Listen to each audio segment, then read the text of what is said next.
Lucas 22, do 31 ao 34. Palavra de Deus ao nosso coração. O texto sagrado nos diz assim: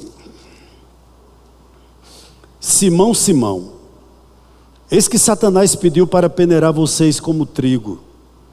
Eu, porém, orei por você, para que a sua fé não desfaleça. E você, quando voltar para mim, fortaleça os seus irmãos. Porém, Pedro respondeu: estou pronto para ir com o Senhor, tanto para a prisão como para a morte. Mas Jesus lhe disse: eu lhe digo, Pedro, que hoje, antes que o galo cante, você negará 3 vezes que me conhece. Vamos orar? Deus, nós te bendizemos por essa oportunidade de mais uma vez compartilhar a tua palavra.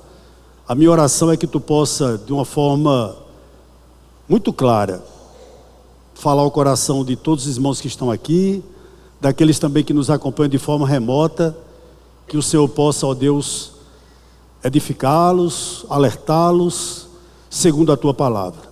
Nós oramos nessa noite, em nome do Senhor Jesus, que vive e reina para todo sempre. Amém. Eu gostaria de dizer algo aqui de início. Todos nós podemos ser restaurados. Todos nós podemos ser restaurados. Esse é o tema da nossa mensagem nessa noite. Lucas 22, Jesus está à sombra da cruz. À sombra da cruz. E Pedro, juntamente com os demais discípulos, estão prontos a vivenciarem, talvez, os piores dias de suas vidas.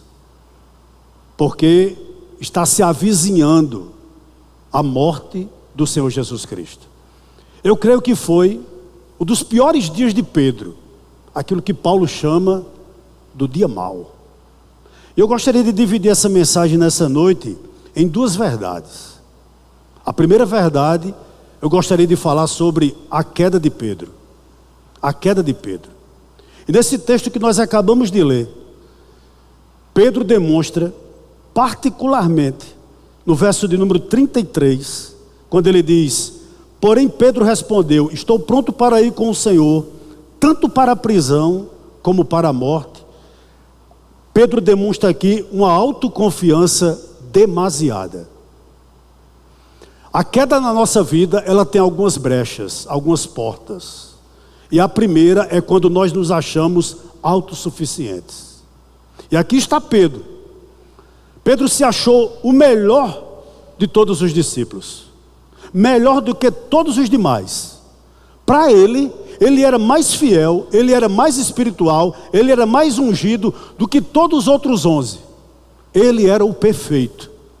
Pedro dá nota 10 para si mesmo e nota 0 para os demais discípulos.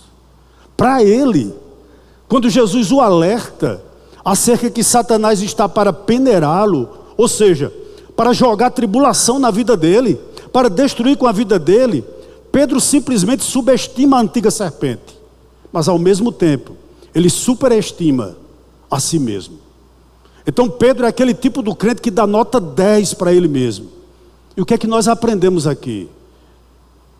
Com esse degrau da queda de Pedro, a sua autoconfiança demasiada. A maneira mais indevida de elogiar-se é criticando os outros. A maneira mais triste de nós nos elogiarmos é nos santificando na vida dos outros. E é exatamente isso que Pedro está fazendo aqui. Se achando autossuficiente. Há tempo de não ouvir mais Jesus. A achar que ele próprio, Pedro, sabia muito mais sobre a própria vida dele do que o próprio mestre. E quando nós fazemos isso, nós damos o primeiro passo à queda. O primeiro passo para a queda, quando nós somos autoconfiantes, de forma demasiada. Sabe o que Pedro está dizendo aqui? Pedro está dizendo a Cristo: eu não preciso que o Senhor me exorte, porque eu sei muito bem o que eu estou fazendo e o que eu estou dizendo. Existe muita gente assim, irmãos. Na verdade, você conhece a minha espiritualidade, você sabe a minha intimidade, Era mais ou menos isso que Pedro estava dizendo a Cristo. Ou seja, eu posso caminhar muito bem sozinho. Eu sei o que eu estou fazendo. É o primeiro degrau para uma queda. Quando nós temos autoconfiança de uma forma demasiada. E aqui Pedro demonstra exatamente essa situação. Segundo, eu gostaria que você fosse para o mesmo capítulo 22, do verso 39 ao verso 45. Olha o que o texto sagrado nos diz. E saindo Jesus, foi como de costume para o Monte das Oliveiras. E os discípulos o acompanharam. Chegando ao lugar escolhido, Jesus lhes disse: orem, para que vocês não caiam em tentação. Ele, por sua vez, se afastou um pouco e de joelhos orava, dizendo: Pai, se queres, afasta de mim este cálice. Contudo, não se faça a minha vontade, e sim a tua. Então lhe apareceu um anjo do céu que o confortava, e estando em agonia, orava mais intensamente. E aconteceu que o suor dele se tornou como gotas de sangue caindo sobre a terra. Levantando-se da oração, Jesus foi até onde os discípulos estavam, e os encontrou dormindo de tristeza. E disse: por que vocês estão dormindo? Levantem-se e orem, para que não caiam em tentação. O segundo degrau da queda de Pedro, a indisposição de orar. Se você for para Marcos capítulo 14, pode ler em casa, do 37 ao 41, a Bíblia diz que Jesus vai 3 vezes saber se os discípulos estavam orando. E nas 3 vezes que Jesus vai, eles estão dormindo. Então atente para o seguinte: a falta de disposição de orar é o segundo degrau para a nossa queda, ou para a queda de Pedro. O mesmo Pedro que prometeu, irmãos, fidelidade incondicional, demonstra aqui que não consegue nem vigiar, demonstra aqui que não consegue nem orar. Ele dorme mesmo alertado para orar. E por que Jesus pede para que ele ore? Ou eles orem, inclusive Pedro, para que eles não caíssem em tentação. Eu gostaria que você percebesse algo importante aqui. A falência espiritual na vida de uma pessoa começa quando ela não escuta mais a Cristo. Nós estamos muito mal quando nós não temos mais vida devocional. Nós estamos muito mal quando nós não pregamos para nós mesmos. Quando nós não temos vida com Deus. Quando nós não abrimos a palavra do Senhor e diz: Senhor, fala comigo. Esse é o primeiro degrau. E o segundo degrau está aqui: uma vida negligente de oração. Pedro já não orava mais. Interessante, querido. O que as Escrituras Sagradas têm a nos ensinar aqui? Deixa eu lhe dizer algo aqui nessa noite. Não espere sempre que os problemas não cheguem. Eles vão chegar. Eles vão chegar. Ou sejam resolvidos com um milagre. Não espere sempre que sempre Deus faça um milagre na sua vida. Nem sempre isso vai acontecer. Nem sempre isso acontecerá. Mas uma coisa eu lhe digo: é necessário orar no meio do problema. E você me perguntaria: por que orar? Para que, se o problema não seja resolvido, você não negocie com o diabo. Jesus diz uma coisa interessante a eles aqui: orem, para que vocês não caiam em tentação. Para que quando o diabo coloque um prato, uma bandeja diante de você, você não caia nela. Então é exatamente isso aqui que às vezes nos falta.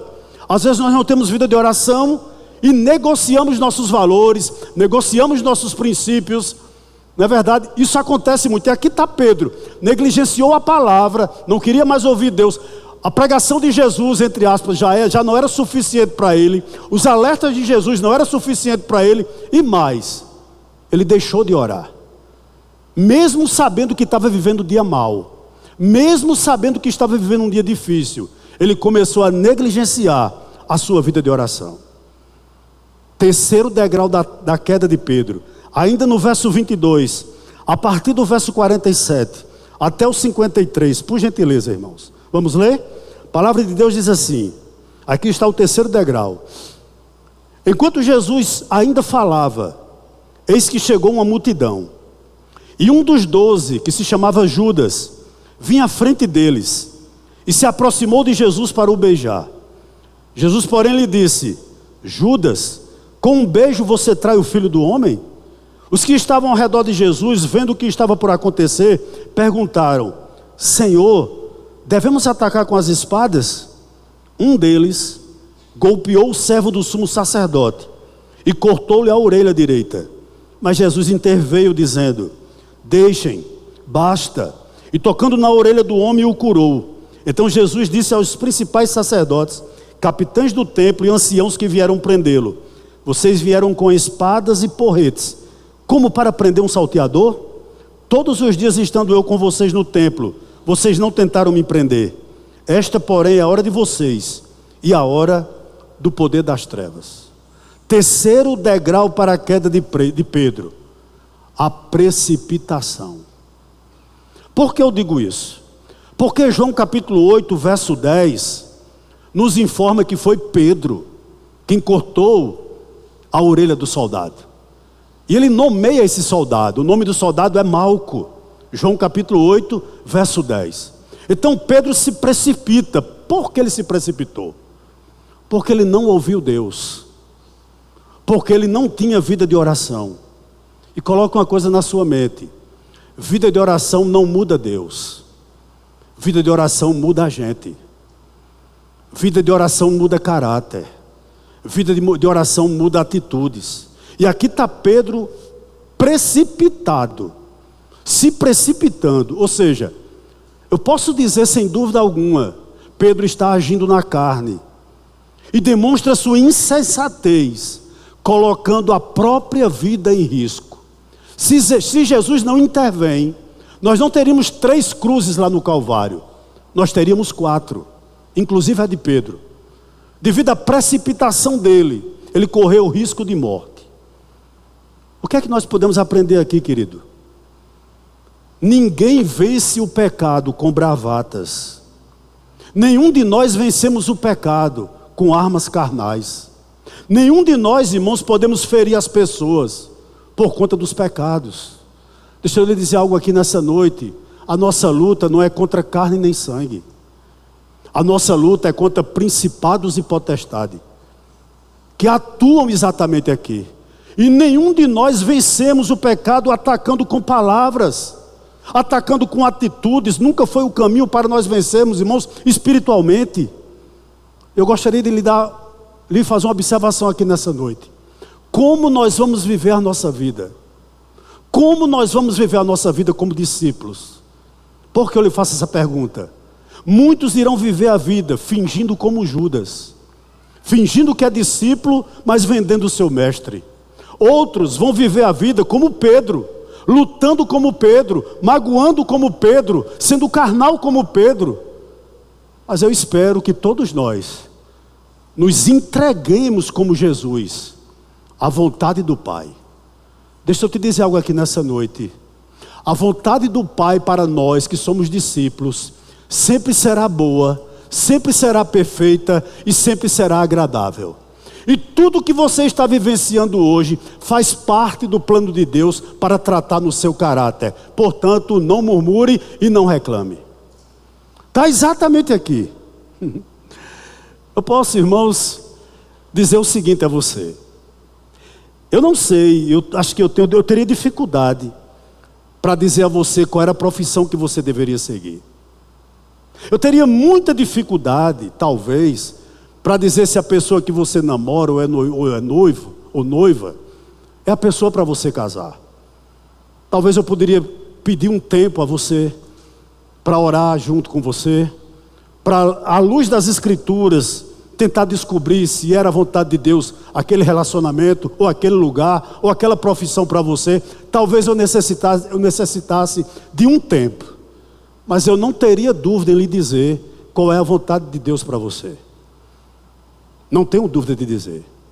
A vontade de Deus para você se encontra em 1 Tessalonicenses 4:7. Pois Deus não nos chamou para a impureza, e sim para a santificação.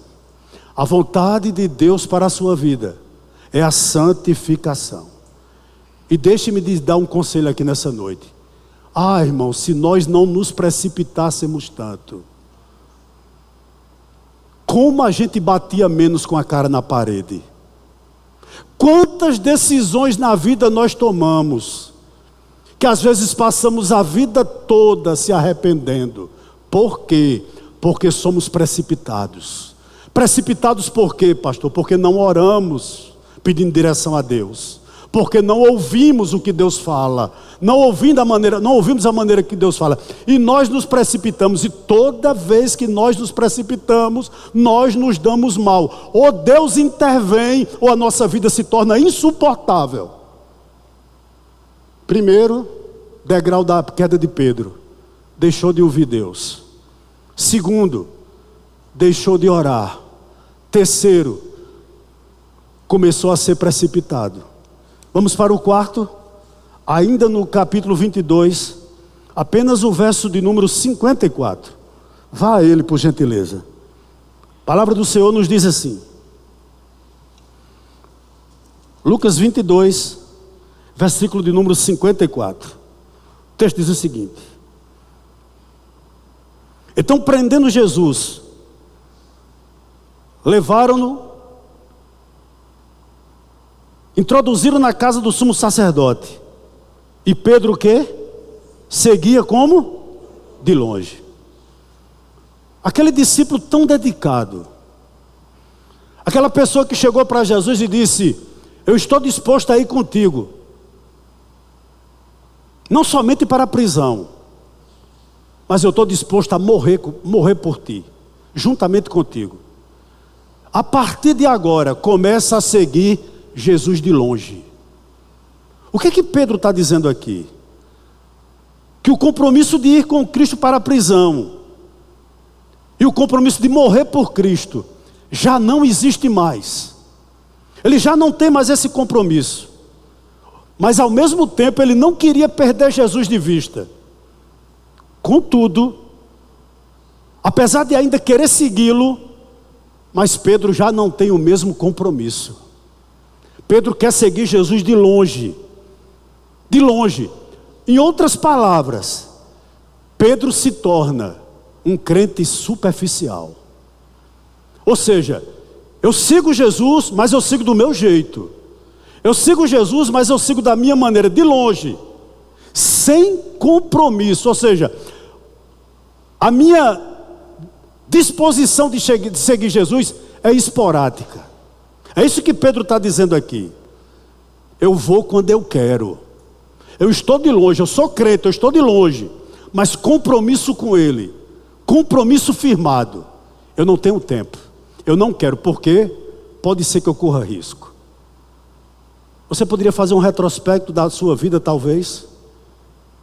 Como a gente vem entusiasmado, não é? A gente escuta palavra, a gente louva com, irmãos, louva com todo o nosso coração. A gente não falta um trabalho na igreja, né? A gente tem vida de oração, a gente tem aquela vida regrada de oração. Nós temos vontade muitas vezes de estar em comunhão com os irmãos. A gente acha até que o culto é pouco, mas com o tempo a gente deixa de ler Bíblia, a gente deixa de ler palavra, a gente deixa de orar, a gente começa a tomar as nossas próprias decisões, nos precipitando, e isso tem reflexo na nossa vida. Aí Jesus já não é tão importante para nós, a gente já começa a ser relapso, a gente começa a segui-lo de longe, já não tem mais a mesma intimidade. Aí você me pergunta, e quando isso acontece, o que ocorre na nossa vida? A gente já não evangeliza mais, a gente já não tem mais prazer de estar nos cultos, a gente já não se envolve com os trabalhos da igreja, a gente já não ouve mais palavra, a gente já não mais ora, e a gente começa a roubar Deus. A gente já não dizima mais, já não oferta mais, só quando dá, porque nós começamos a seguir Ele de longe. Interessante, eu vejo aqui na minha mente, né? Há um personagem no Evangelho de Marcos, um jovem anônimo, que ele vai atrás de Jesus apenas envolto em um lençol. Ele nunca quis seguir Jesus, ele era só um observador. E ele se cobre apenas com um lençol, e quando o lençol é tirado, ele corre e vai embora. Ele vai à noite na multidão, sabe por quê? Porque na multidão nós só somos números. Na multidão e nas trevas a gente pode se esconder, né? A gente pode se esconder e a gente é apenas mais um. Na realidade nós estamos dizendo o seguinte: eu quero seguir Jesus, mas eu quero seguir de longe. Pedro chega a esse ponto. E o mais trágico, vá para o verso 22, 65, aliás, capítulo 22, 55, 65, perdão. Nós vamos ler esse texto. Por favor, pastor Jorge, Marcos 14, 65. O Pedro aí, vamos ler esse texto aqui, queridos. Lê esse texto comigo aqui. Marcos capítulo 14, versículo 65. Olha o que o texto diz. Quando Jesus é preso, alguns começaram a cuspir nele, a cobrir-lhe o rosto, a bater nele e a dizer-lhe: profetize. E os guardas davam-lhe bofetadas. Você sabe quem estava aí? Você sabe quem estava aí se aquecendo na fogueira junto com esse pessoal? Pedro. Pedro estava aqui, juntamente com esse povo, se aquecendo na fogueira, vendo Jesus ser blasfemado, agredido. Pedro está ali. Um outro degrau da queda são as más companhias. Pedro já não lê mais palavra, Pedro já não ora mais, Pedro é precipitado e infelizmente Pedro começa a compartilhar, a andar com quem blasfema do Senhor, com quem escarnece do Senhor. Irmãos, a Bíblia nos diz que as más conversações corrompem os bons costumes. Pedro se torna igual a eles, vai para perto da fogueira para aquecer o seu corpo, quando o seu coração está gelado, já não arde mais por Cristo, já não tem mais vontade de seguir a Cristo, e ele começa a andar com essas pessoas que escarnecem. Pedro dá mais um passo em direção à ruína, e começa a se sentar na roda dos escarnecedores. Tornou-se um deles. Viu o Senhor ser blasfemado e não disse nada. Foi até reconhecido, mas negou a Jesus. O que é que eu gostaria de dizer aqui a você? Sabe o que significa se assentar na roda do escarnecedor? Significa que Pedro estava à vontade, se sentindo um deles, na roda dos que zombavam de Deus. Você quer acabar com o seu testemunho? Você quer acabar com o seu ministério? Você quer acabar com a sua vida espiritual? Comece a se sentar na roda de escarnecedor. Você começa a tomar abuso de Deus, de Bíblia, irmãos, de liderança, de igreja, de ministério, de trabalho na igreja. Nada presta na igreja na boca do escarnecedor. Todo mundo aqui estava escarnecendo. E aquele que disse: eu não vou deixar de seguir a ti nunca, Senhor, está compartilhando das mesmas coisas que os zombadores, que os escarnecedores estavam dizendo. Ele participava também. Ei, essas coisas fazem com que a gente caia. Esses são degraus da queda.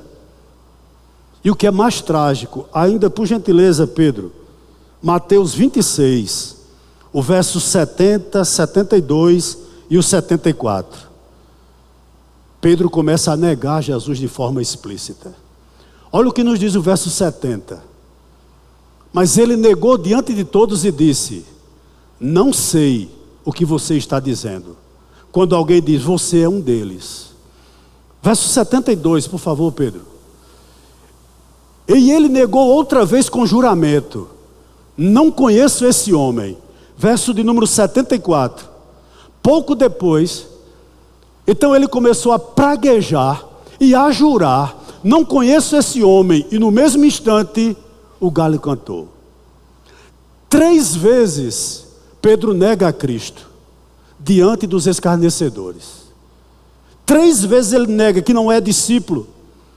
E ele nega de forma pública. Irmãos, veja bem, um dia Pedro abandonou tudo. Abandonou sua indústria de pesca, abandonou seu barco, abandonou suas redes e foi seguir a Jesus. E agora está Pedro aqui negando a ele. Pedro viu Jesus curar, inclusive curou a sua sogra. Pedro viu Jesus multiplicar pães e peixes, andar por sobre o mar, ressuscitar mortos. Agora no verso 70 do capítulo 26 de Mateus, ele diz: eu nunca o segui. No verso 72 do capítulo 26 de Mateus, ele diz: eu não sei quem ele é. No verso 74 de Mateus 26, Pedro está praguejando. Sabe o que significa isso? Pedro está dizendo: todo mundo que segue esse homem deve ser amaldiçoado. É isso que Pedro está dizendo. Veja bem, queridos. E há 3 detalhes na negação de Pedro que eu gostaria de destacar nessa noite. Primeiro, quão profundo e vergonhosamente nós podemos cair. É tanto dito a vocês aqui, irmãos. Irmãos, não deixe de ler palavra. Não deixe de orar. Tem alguma decisão importante a fazer, não se precipite. Né? Não se precipite. Como é ensinado aqui, irmãos, tenha comunhão, venha para os cultos. Você percebe aqui, irmãos, quão profundo e vergonhosamente a gente pode cair. Pedro era um apóstolo, irmãos. Ele tinha intimidade com o Senhor, queridos. E está Pedro nessa situação aqui. Segundo, como uma pequena tentação pode provocar uma grande queda. Começa, irmãos, sem ouvir Deus. Começa negligenciando vida de oração. E está aqui Pedro, irmãos, caído, negando ao Senhor, a uma servente, não a um tribunal, a uma servente. Está Pedro negando a Cristo. E como a queda traz grandes sofrimentos. Você me perguntaria, por que isso, pastor? Porque um abismo chama outro abismo. Essa é a grande realidade. Você começa a relaxar coisas na sua vida. Com pouco tempo você está carne pura. Não é a mesma pessoa de ontem, não é, porque é carne pura. Queridos, a gente não pode levantar o dia sem dizer: Senhor, fala comigo. Você não pode levantar o dia sem ter um tempo para falar com Deus. Aliás, para Deus falar com você através da sua palavra, isso é negligência espiritual. Você precisa tirar um tempo de oração, para orar diante de Deus e dizer: Senhor, santifica minhas decisões, não permita que eu seja um precipitado, Senhor. Você precisa fazer isso, meu irmão, porque nós somos carne. Está aqui Pedro. Está aqui Pedro. Deixa eu lhe dizer algo aqui nessa noite. Nenhum de nós, inclusive eu, não somos melhor do que Pedro. Nós não somos melhor do que Pedro. Nós estamos sujeitos a essas mesmas fraquezas. Nós estamos sujeitos a esses mesmos deslizes. Todos nós sem exceção, estamos sujeitos a essas mesmas coisas. Começarmos a negligenciar a nossa vida espiritual. Mas eu vou para o segundo ponto, para que a gente termine nessa noite. Eu falei da queda de Pedro, mas eu gostaria de falar também da restauração de Pedro. Por isso que eu creio na eleição. Aqueles que são de Deus, eles não se perdem. Eles não se perdem. Essa é uma grande realidade. Vá para ainda Lucas capítulo 22. Olhe para ele agora. Verso 61. A palavra de Deus diz assim, depois de negar, né? Olha o que o verso 61 diz, depois que Pedro nega Jesus. Então o Senhor voltou-se, e o quê? E fixou os olhos em Pedro. E Pedro se lembrou da palavra do Senhor, como lhe tinha dito: hoje, antes que o galo cante, você me negará 3 vezes. Jesus nos vê. Jesus sabia qual era a condição de Pedro. A minha Bíblia e a sua diz que os seus olhos, os olhos de Cristo, são como chamas de fogo. E Ele sabe como todos nós estamos aqui. Ele sabe qual é a sua vida espiritual hoje. Ele sabe o que nós estamos fazendo hoje. Ele sabe com quem nós estamos andando, com certeza.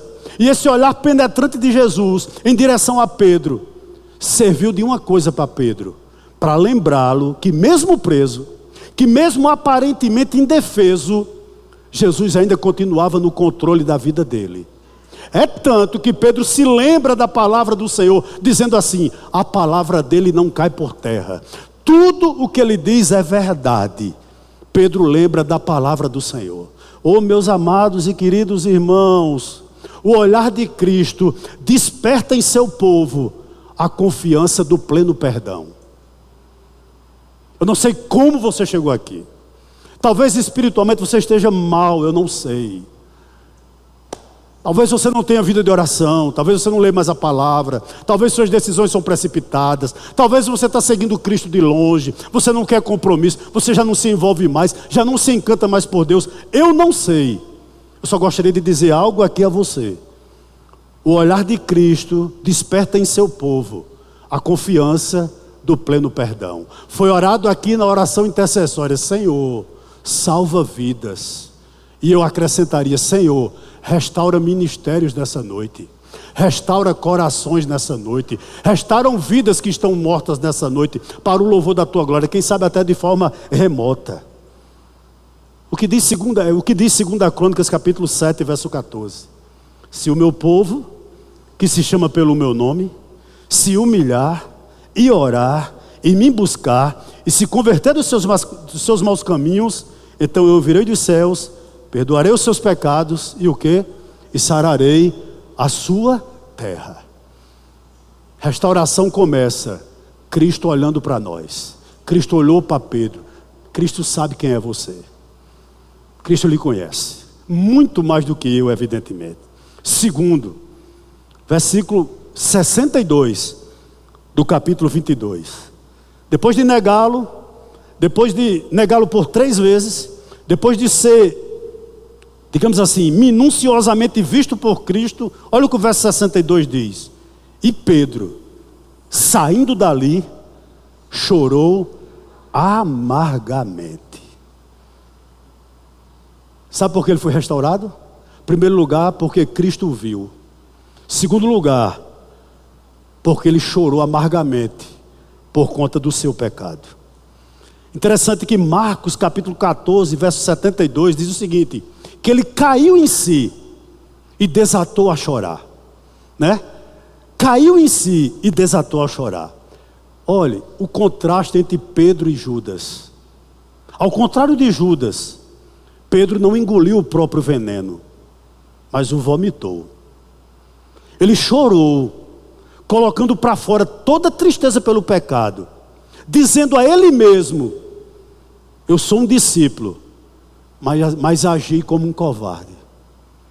Como Pedro chorou de uma forma amarga. E deixe-me dizer algo aqui para você: ninguém pode ser restaurado sem arrependimento. Está aqui Pedro arrependido. E quem sabe hoje à noite você também precisa fazer mudanças em algumas áreas da sua vida.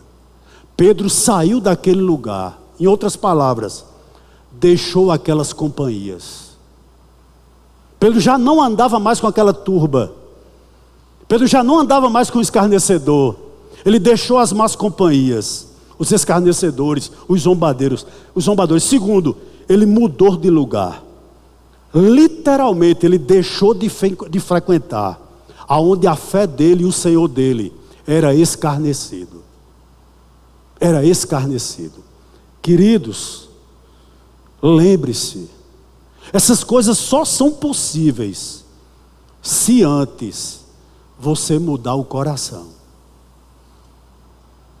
Nós tivemos aqui domingo pela manhã às 5 da tarde, domingo às 5 da tarde, perdão, pela manhã não, um culto de uma palavra muito contundente, né? E muitas pessoas: que palavra forte, que palavra abençoada, que palavra dura. É verdade, mas só surte efeito se o Espírito Santo aplicar no coração. É exatamente isso aqui que está ocorrendo em Pedro. Pedro deixou as más companhias. Pedro deixou o lugar do escarnecedor, para que ele pudesse ser restaurado. Arrependimento começa com mudança de comportamento. O que é que você precisa mudar? O que é que eu preciso mudar? Peça a Deus nessa noite para lhe dizer. Terceiro passo para a restauração. Deus não desiste dos seus. Por gentileza, Pedro, Marcos capítulo 16, versículo 7. Olha o que o texto nos diz.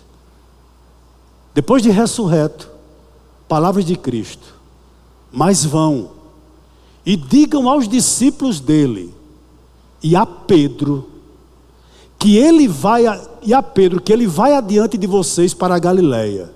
Lá vocês o verão, como ele disse. Por que eu estou dizendo que Deus não desiste dos seus? Porque Cristo manda que dê o recado aos discípulos, mas ele enfatiza, diga também a Pedro. Sabe por quê? Porque Jesus sabia que Pedro não se sentia mais um discípulo. Eu vou lhe dar um conselho aqui, tome ele como de Deus para a sua vida. Não permita que o diabo coloque no seu coração que você não é filho de Deus, que você não é amado. Porque se ele conseguir colocar isso no seu coração, ele vence a batalha. Está aqui Pedro. Pedro já não se sentia mais um discípulo. Ele se sentia abandonado, indigno. Na realidade, Pedro ainda está com um gosto amargo do fracasso na boca. E ainda está vivenciando os traumas de uma queda, de um coração, irmãos, que caiu. Oh, meus amados irmãos, Pedro desiste de Cristo. Mas Cristo, em momento algum, desistiu de Pedro. Sabe o que eu aprendo aqui nessa noite? O fato de você estar aqui é porque Cristo não desiste de você. Essa é a grande realidade. Cristo não desiste de você. Cristo não desistiu de Pedro. Foi atrás dele. E Pedro andou 200 quilômetros até a Galileia. Eu fico imaginando aquela viagem. Deve ter sido uma viagem muito conturbada para ele. Porque ele deve estar pensando o seguinte: eu não sirvo. Não dá para mim ser discípulo. Ele tem que arrumar outro. Eu não sirvo porque eu pisei na bola. Vamos terminar? Eu quero concluir nessa noite. Eu gostaria de lhe convidar a ir para o Evangelho de João. Capítulo de número 21, por gentileza. E a gente termina aqui.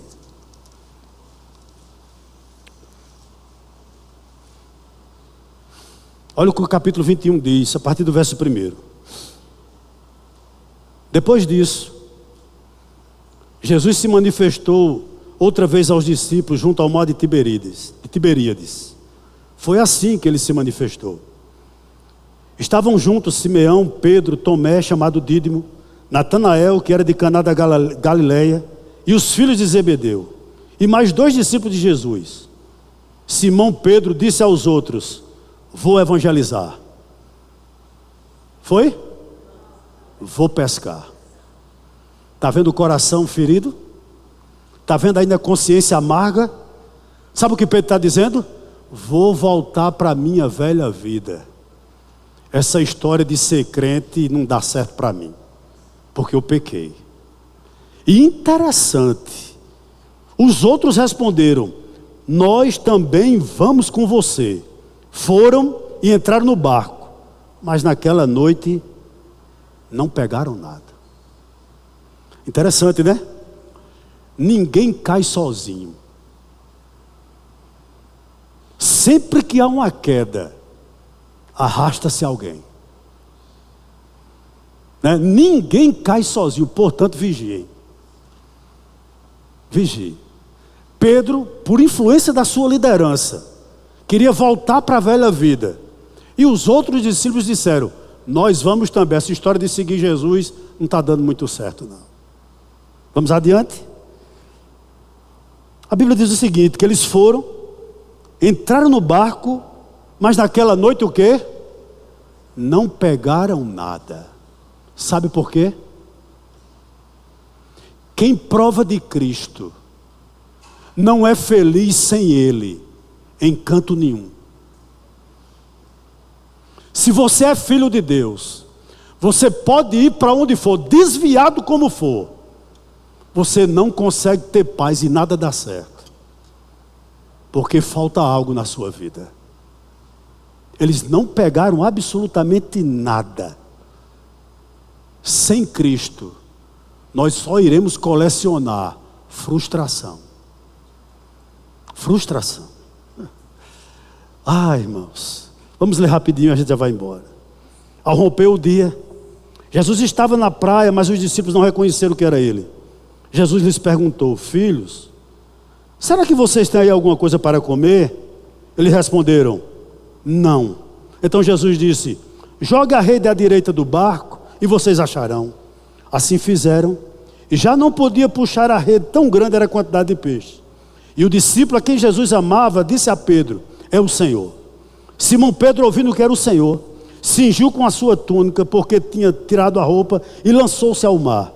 Os outros discípulos vieram num barquinho puxando a rede com peixes, porque estava somente a uns 90 metros da margem. Ao saltarem em terra, viram ali umas brasas com peixe por cima, e também havia pão. Jesus lhe disse: trago alguns dos peixes que vocês acabaram de pegar. Simão Pedro entrou no barco, arrastou a rede para a terra. A rede estava cheia com 153 grandes peixes. E mesmo sendo tantos peixes, a rede não se rompeu. Jesus disse a ele: venham comer. Nenhum dos discípulos ousava perguntar: quem é você? Porque sabia que era o Senhor. Jesus veio, pegou o pão e deu a eles. Depois fez a mesma coisa com o peixe. E esta já era a terceira vez que Jesus se manifestava aos seus discípulos, depois de ressuscitado dentre os mortos. Depois de terem comido, Jesus perguntou a Simão Pedro: Simão, filho de João, você me ama mais do que outros me amam? Ele respondeu: sim, Senhor, sabe que eu o amo. Jesus lhe disse: apacenta os meus cordeiros. Jesus perguntou pela segunda vez: Simão, filho de João, você me ama? Ele respondeu: sim, o Senhor sabe que eu o amo. Jesus lhe disse: pastoreia as minhas ovelhas. Pela terceira vez, Jesus lhe perguntou: Simão, filho de João, você me ama? Pedro ficou triste, pois Jesus ter perguntado pela terceira vez: você me ama? E respondeu: o Senhor sabe todas as coisas, sabe que eu o amo. Jesus disse: apacente as minhas ovelhas.